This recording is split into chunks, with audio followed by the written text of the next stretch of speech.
Huawei has now introduced the Mate 60 Pro Plus in China, the third and likely the most expensive model in the Mate 60 series.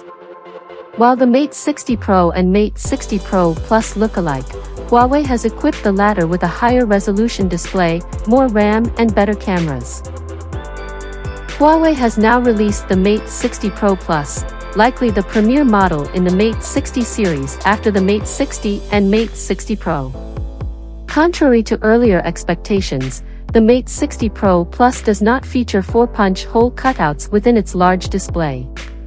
Instead, the Mate 60 Pro Plus and Mate 60 Pro look identical from the front, with a 6.82-inch LTPO OLED panel interspersed with 3 cutouts.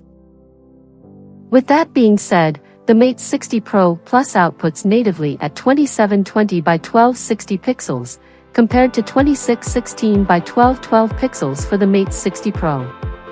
Thus, the Mate 60 Pro Plus has a more pixel-dense display, with a 440 ppi pixel density instead of the 423 ppi that the Mate 60 Pro provides. Huawei pairs the higher resolution display with the same Kirin 9000S chipset and 5000 mAh battery as the Mate 60 Pro though, meaning that the Mate 60 Pro Plus will likely consume slightly more power than its Pro counterpart. Additionally, Huawei only offers the Mate 60 Pro Plus with 16GB of RAM, either with 512GB or 1TB of storage. By contrast, the Mate 60 Pro tops out at 12GB of RAM and the same amount of storage. Also, the Mate 60 Pro Plus has a tweaked camera system, albeit with the same 13MP front-facing 48MP telephoto cameras as the Mate 60 Pro.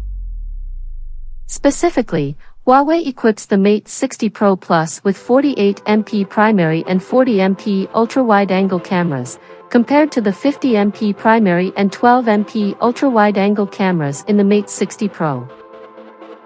While Huawei has opened pre-orders in China, it has not revealed Mate 60 Pro Plus pricing yet, which also applies to the Mate X5. Reportedly, Huawei's premier Mate 60 series handset could retail for anywhere up to 8,999 Chinese yuan, $1,228, though. As usual, Huawei has not discussed a global release yet, although it has already confirmed that the Mate 60 Pro will remain a Chinese exclusive.